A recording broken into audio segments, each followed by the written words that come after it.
Good day, good afternoon. Welcome to this webinar on hybrid potato breeding. Hybrid potato is very important for the sustainable food production for the world's growing population. In this webinar,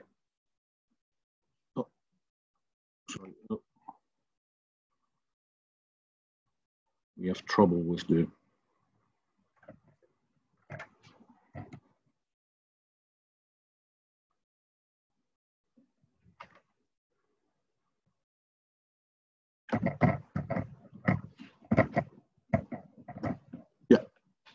sorry about it. In this webinar, I will give an update on hybrid potato breeding, starting with an introduction, a brief refresher on genetics, and followed by the benefits of hybrid true potato seeds as starting material. Then the benefits of hybrid breeding, which is followed by the different ways hybrid true potato seeds can be used in farming, concluding with a brief outlook to the future. Let me briefly introduce myself. My name is Hein Kruyt. I'm the CEO of Solinta, and together with the 60 employees of Solinta, we invented hybrid breeding in potato. For this, Solinta was appointed national icon by the Dutch government. During this award ceremony, His Royal Highness King Willem-Alexander said, Solinta will contribute to future wealth and well-being and contributes to solving important societal problems. And that's what we have been working on since. Solinta is based in the very heart of the food and agri research and development of the Netherlands at the campuses of Wageningen University. I am an alumnus of the Groningen University, the Erasmus University in Rotterdam, and Stanford Graduate School of Business. And I've been working in the food industry my entire life, and in the seed industry specifically since 2002, where I became CFO of the Ruiter Seeds until it was acquired by Monsanto. I became Solinta CEO in 2013. I don't have to tell you about all the benefits of potato, that it is an excellent source of nutrition, it grows and consumed in almost every corner of the world, and that it's probably one of the best options to realize food security in a diminishing world hunger. This is obviously preaching to the choir. On the other side, you've also seen the drawbacks of potato, which I could categorize in two, namely the lack of healthy starting material, because seed tubers are bulky, perishable, and degenerate due to disease pressure, and no improvement of existing varieties. Breeding is almost impossible. Selection was basically the only option we had, proved by the fact that Russet Burbank is still the largest variety in North America, and it was created in 1902. Hybrid breeding can kill these two birds with one stone. I will try to provide a simplified explanation of this hybrid breeding, trying to avoid technical language. Let's first take a look at the potato plant. Typically, it's grown from a seed tuber, harvested and saved from last year's harvest and then replanted. Then the potato plant starts growing and starts flowering. Small tubers are already initiated in the soil. If the flowers are inseminated, then small fruits start to develop into a berry filled with potato seeds. These seeds are called true potato seeds, as to distinguish them from the seed tuber. Then the bulking phase starts, creating potato tubers until the plant matures and finally dies, and the potato tubers can be harvested. Of course, it has been tried to use these true potato seeds as starting material. Considerable effort has been put into this. But one of the main disadvantages of these TPS is that each seed develops into a completely different plant with completely different characteristics. One very early, one very late, one quite good, most very bad in different ways, and most of them with no tubers at all. Here symbolized by the different colors of the flower. The technical term for this is that each TPS is genetically heterogeneous, completely random. So from now on, I will call these seeds random true potato seeds. Let's view this in an example. And for this, I use a simplified genetic example. Let's use big B coats for red plants, small b coats for white, and big B, small b coats for a pink plant. You may remember from school that when making a cross between a female and a male, the offspring get half of the genome of the mother and the other half of the genome of the father. So now, when we make a cross between two beautiful pink plants in order to create an even better pink plant, the resulting offspring look like this. Big B from mother and big B from father, or small b from mother and big B from father, or big B from mother and small b from father, or small b from mother and small b from father, resulting in 25% plants with red flowers, 50% of the plants with pink flowers, and 20% of the plants with white flowers. Since this example shows, although a bit simplified, the result of only one gene, and potato has almost 40,000 genes, you can imagine that the results of each sexual crossing between a female and a male results in a large potpourri of completely different true potato seeds, random true potato seeds. You may have spotted the solution already. If one would make a cross between big B, and small b, the only resulting offspring would be pink, big B, small b, just as we want. And this is called hybrid breeding. You can see that each and every single seed of this is completely identical. Let's call this hybrid true potato seeds to distinguish it from the random true potato seeds. If both letters coding for a trait, in this case red or white, are either big B or small b, are either both big B or both small b, it's called homozygous. If both letters differ, we call it heterozygous. The way to get plants which have only big B, or small b becomes clear from this example. As you can see, that 25% of the big B, small b cross is big B, and the other 25% is small b. So instead of using two different plants, use one plant. Use as mother and father at the same time, so-called inbreeding or self-fertilization. Each step will result in an increased homozygosity with 50%. So after one time breeding, 50% of the genome is homozygous. The second time inbreeding, these plants develop into 75% homozygous. The third time, 87.5, and so on and on and on. So after 8 generations of selfing, you have almost a complete 100% homozygous plant, an inbred line. This process of inbreeding started in 2009 at Solinta, after we invented a way to overcome the obstacle of inbreeding in diploid potatoes. As might be known, inbreeding results in inbreeding depression.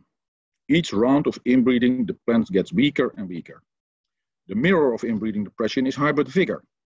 The fact that a cross between a female and a male results in offspring which is better than both parents because it combines the beneficial traits of the both parents.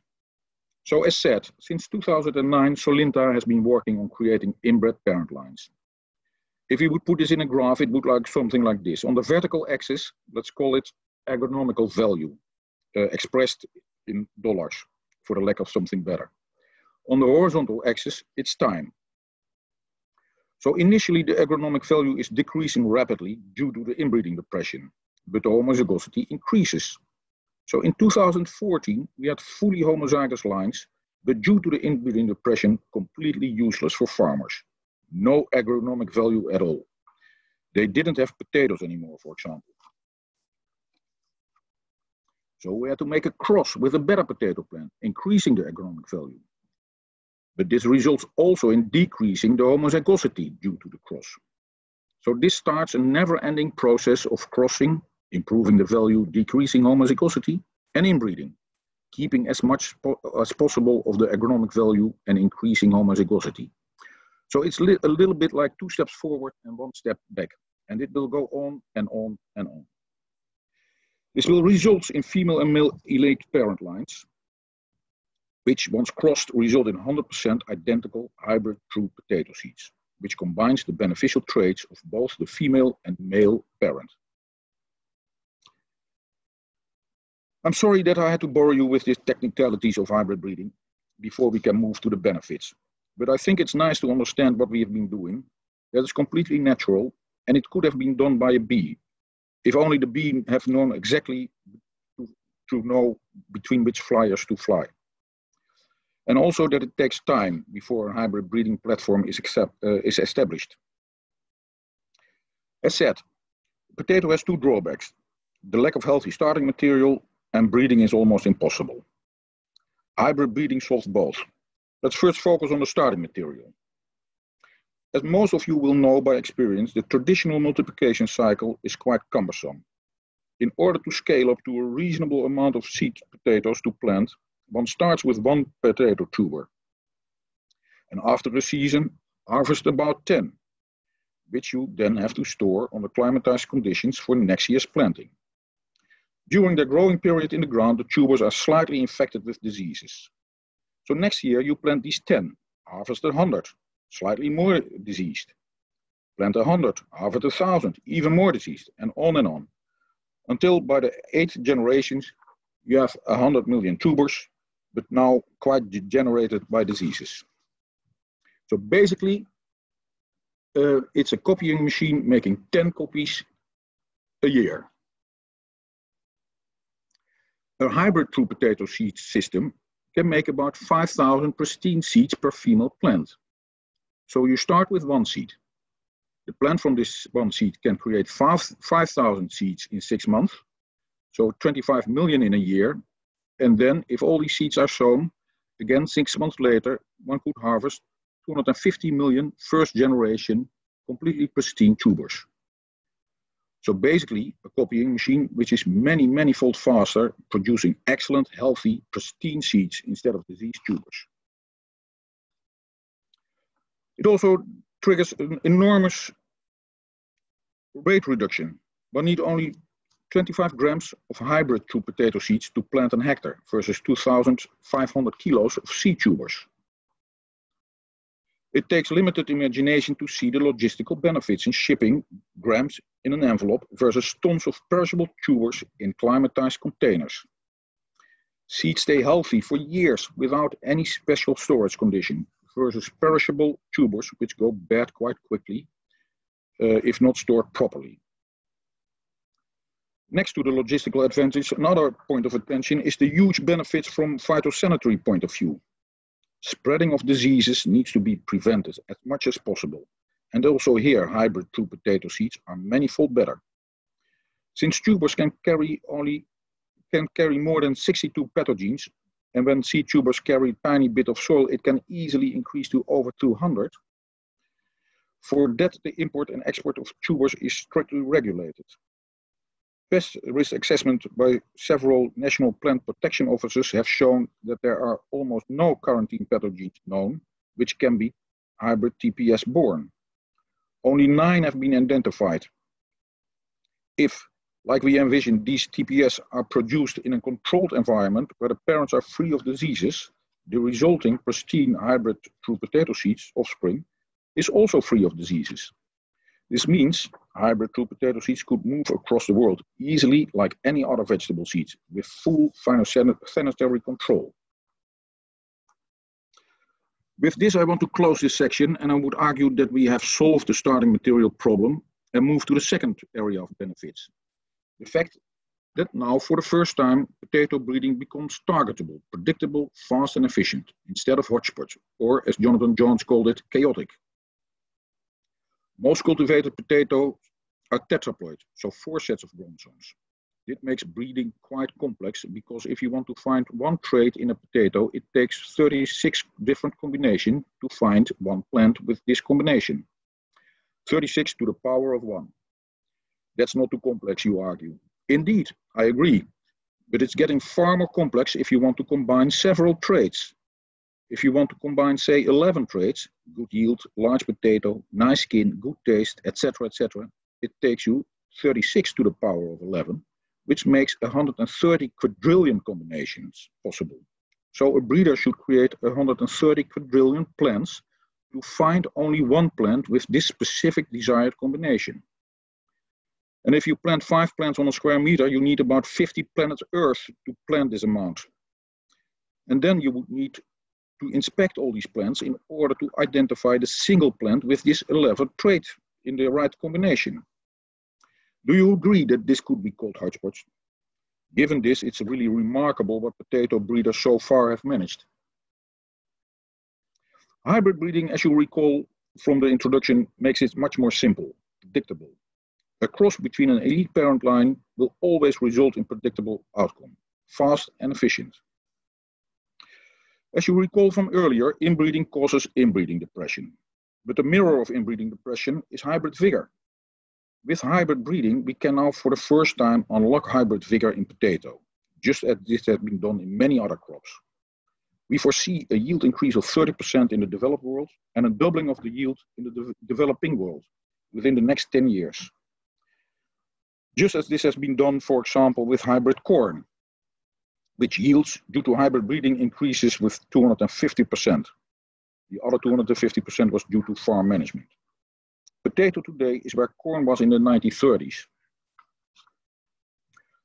People also questioned whether hybrid vigor was possible in potato, but we proved that already in 2015. This photo makes this quite visible.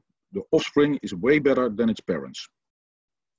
It also was questioned whether a diploid could yield the same level of a tetraploid. Experimental trials of 2016 and 2017 have shown that diploid, the blue bars, can yield comparable to the tetraploids, the green bars. One of the biggest benefits of this hybrid system is that it's quite easy to enrich an existing hybrid with specific traits while keeping all the other elements of that variety. In this way, we can easily improve an existing hybrid variety with additional traits in only 3 years' time. For example, with a Phytophthora resistance, which would trigger up to 80% reduction in crop protection needs. Let's look at an example. We have here a very nice hybrid variety, but susceptible to diseases. In blue are the 12 chromosomes of this variety. And here we have a very bad potato, but with a natural resistance against the disease. In red are the 12 chromosomes of the bad potatoes. And within the green circle is the gene causing the disease resistance. So the target is to keep all the blue chromosomes at this and add this little piece of resistance from the red chromosomes in order to get a very nice original potato, but now with a disease resistance so that we don't have to spray anymore. This can easily be done by marker-assisted backcrossing in hybrid potatoes. Cross a nice potato with a resistant source, cross the outcome 1, and cross this again with the nice potato, so-called backcross. Cross the outcome 2 again with the nice potato, and finally make a selfing with the outcome 3. And the result will be the original nice potato, but now resistant against the disease. Of course, when we first ventilated this idea, everybody said that in theory it should work, but in practice it wouldn't. So we developed a demonstration project to prove our point. And if you have to demonstrate, then why not demonstrate it by one of the biggest problems in potato farming globally, late blight disease, responsible for a $6 billion annual problem. You can see the results here in the demonstration field. You see the original hybrid in the blue box with 0 R genes, heavily infected by the late blight. In the white box, it's the original variety, but with a double stack of resistant genes, 2R, completely healthy. For research purposes, we also made a single stack hybrid, 1R, which you can also see, and gave only partial resistance against the late blight. Bionica is an existing variety with 1 resistant gene, and the development of Bionica in a tetraploid environment took 50 years. So 1 gene stacked in 50 years. So Linta developed a resistant variety with 2 resistant genes in only 2 years' time. This stacking of beneficial genes is probably one of the most important aspects of hybrid breeding. It enables to improve varieties with beneficial traits almost ad infinitum. One can think of robust climate adaptable variety, reducing harvest loss with, for example, heat, drought, or salinity tolerance, or improving consumer traits like organic potatoes of better taste, no discoloring, a nice skin, nice color, better shape, nice size, etc. Or improving traits for processing, like increased protein or starch content, or creating less waste due to optimized shape, storability, dormancy or bruising tolerance, etc., etc. So would you agree with me that indeed hybrid breeding solves the 2 biggest drawbacks of potato? We have now both healthy starting material as well as targetable, predictable, fast and efficient breeding system to continuously provide the market with better varieties. So how do we see the application of these hybrid true potato seeds? There's no single best way how to come from a hybrid TPS to a highly productive potato field. It will differ based on the genetics, the climate, like the length of the growing season, but also economics, like the cost of lands and labor, for example. So we developed different growing models. The first one, we use pelleted hybrid true potato seeds to raise plantlets in a nursery, transplant them into a field with, for example, a cabbage planter. Harvest the potatoes and keep these as first generation seed tubers, which are replanted next season to create the wear crop. A second option is direct sowing of pelleted hybrid true potato seeds. Harvest the potato and keep them as first generation seed tubers, which are replanted next season to create a wear crop. And thirdly, direct sowing of pelleted hybrid true potato seeds and then harvest the crop immediately. But that will probably not be feasible yet in the near future. And of course, all mixes between the systems might occur. Then how do we see the coming years? For the first time now, potato breeders can be nimble and responsive to market demands and production environments, unlocking the $10 billion seed market of potato by creating solutions for different product market combinations, defined by the three axes of the product market opportunity cube. On one axis, the region where the potato will grow, the other axis, the specific use of the potato, and the third axis, which beneficial traits are needed for that variety. So gradually filling up this product marketing opportunity cube. For this, we are already testing experimental hybrids in many parts of the world to better understand the performance, as well as both the agronomy and the production of the hybrid true potato seeds itself. So as we already explored, it's a journey of 2 steps forward and 1 step back, continuously improving the agronomic value of the parent lines and the hybrids. As you can imagine, a viable product in developing countries is earlier within reach than that is in the very high-yielding potato fields of Idaho or Washington. We are currently setting up large-scale trials in Rwanda.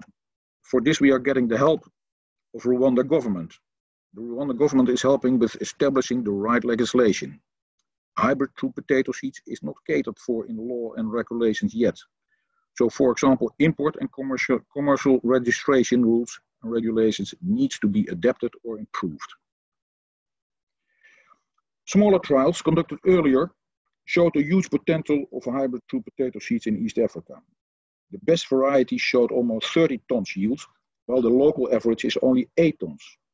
So more than tripling the yield. This would greatly improve food security, especially since potato is very nutritious. And here, as you can see by the happy breeder, we had a very encouraging result in 2019.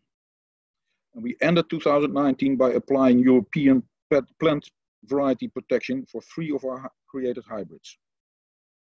The application process needs to be developed as well, since also in Europe there is no legislation to cater for hybrid true potato seeds and hybrid varieties yet.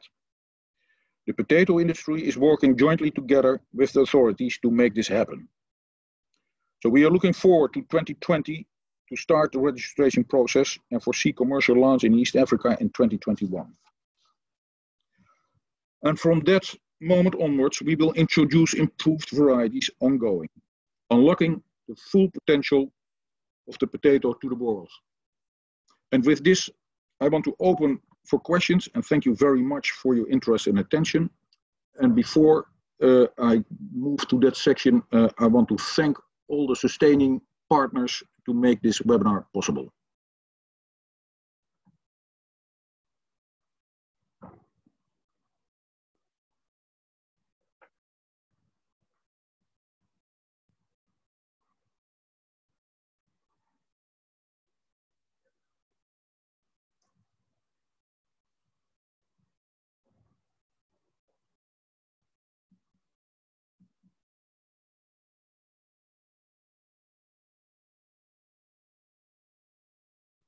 have a question from Nora. What viruses can be transmitted through potato seeds?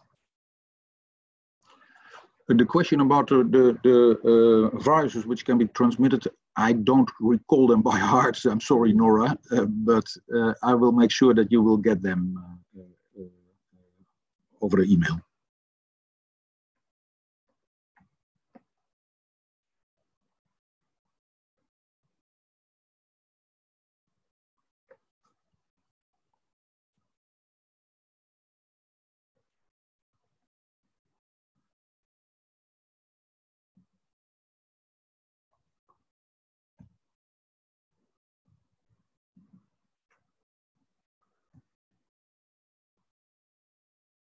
Get a question, an update on the trial results from India. An update on the trial results of India. I think the plants are still in the field, so I do not have an update on the progress over there. And next to that, I am not sure if this is the right environment to talk about specific trial results. And there's also a question. Thank you, Mr. Kruyt. Is this webinar recorded so I can view again? Yes, you can. Yes, it's absolutely recorded, and it will be available like all the webinars on the site of the Potato Congress. Chrisland Pelletier asks, great presentation, but when do you see commercial use of processing potatoes in factories in Europe or North America? Interesting question, Guylaine. As said, it's 2 steps forward, 1 step back. I think about 2024-ish. But again, it's not completely predictable since it's also a little bit of art. There's another question. Self-incompatibility is a major problem of developing inbred development. How would you suggest to overcome that? Sorry, say again. Self-incompatibility is a major problem of developing inbred development. As far as we understand in diploid potatoes, there is the SLI gene, which if you have that in your material, you can simply self the potatoes, and then it's just a matter of getting rid of the inbreeding depression. Alan Kera asks, will you be licensing this technology? Yes, absolutely. We think there's it's a very, very powerful solution to feed the world. So when and where possible, we will license. Question, is fortified potato GM or GMO? With this hybrid system, you can create improved potato varieties without GM. It's just a natural cause. As said, it's something which a bee could have done. Of course, you can also get a GM trait into it if you want it, but all the examples I mentioned are just by natural crossing. Have you some varieties suitable to the Mediterranean area? Not yet.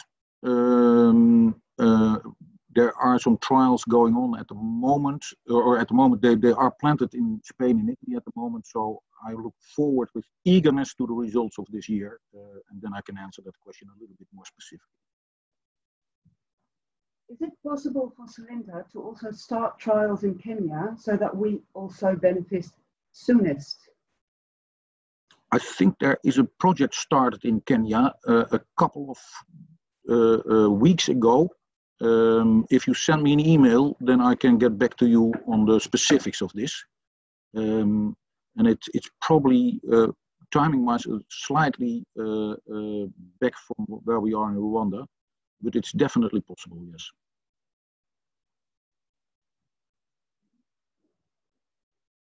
What is the maximum yield you expect from TPS through potato seeds? Answering that question is also a little bit looking into the timelines, but as said, I think within the next 10 years, I think that in the developed world, we can increase yields with 30%. So it should go to 80, 90 tons. And I think in the developing world, our experience in Eastern Africa, we think that we should get to 40, 50 tons relatively easily. TPS has not done well economically in developing countries in the past. What lessons have you learned from these failures? Well, what I try to explain in this webinar is that with the existing TPS, it's very hard to improve the genetics. It's next to impossible to improve the genetics. So with hybrid breeding, you can improve. So you find the traits which are beneficial for that area of the world, and you breed for it. So I'm convinced that we will get the right varieties which yield high and germinate very well in those areas. Okay. Have you varieties tolerant to water stress? Very interesting question. Water stress is quite complicated because it involves several genes. So it's on our to-do list, but I think it's a very complex trait. So with this, we try to find universities or institutes where we can work with in order to find the specific genes which are involved in this trait. So if you know someone who is interested in developing this research, let me know as well. Okay.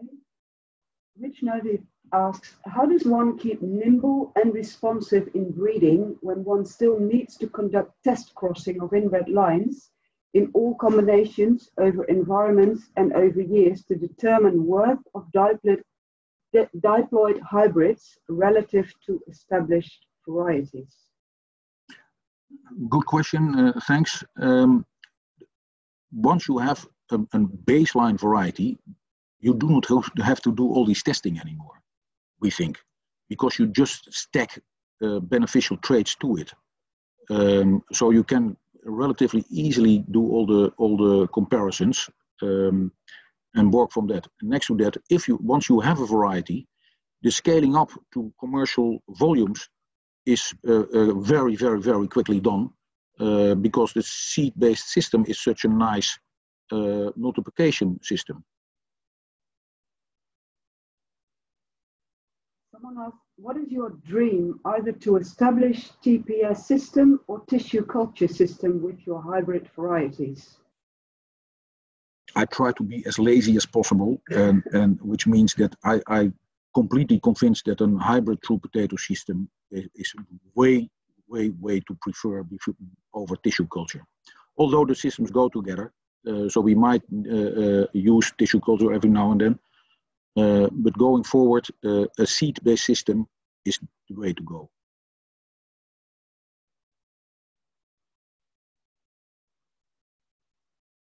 What is the role of potato wild relatives in hybrid breeding? Sorry, say again? What is the role of potato wild relatives in hybrid breeding? Oh, they are the go-to source of new beneficial traits. So if you want to find disease resistance or insect tolerance, which is not available in the commercial germplasm yet, you have to see if it exists somewhere in nature, and then the original varieties from the originating countries are a very, very powerful source. Anita asks, Marcelo asks, in how many years do you think this new potato seed system can replace mini tubers?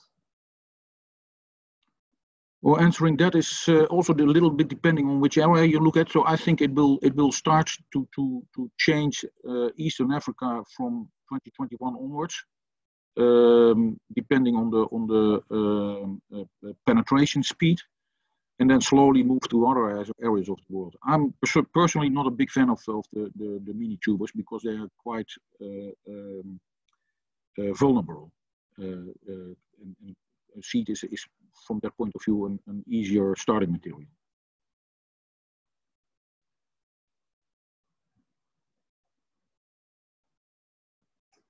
In average, potato yield is about 50 tons per hectare, so 70 tons per hectare is tremendously high. Does that mean that diploid potato can have a higher yield? I think that eventually diploid potatoes will out-yield the tetraploids, yes.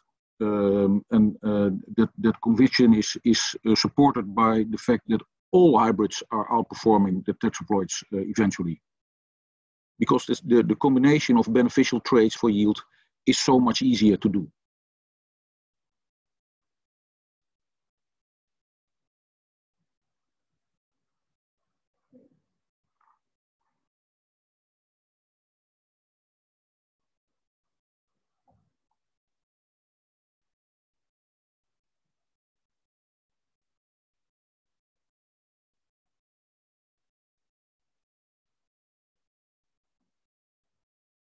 Okay, here's a question. How does the vigor and rapid multiplication achievement seen in apical cuttings compare with HTPS? I don't understand the question. So if you, I think we can keep the question. So we will, if you get your email to it, then I will make sure that someone from research is getting back to this question specifically, because I don't know it.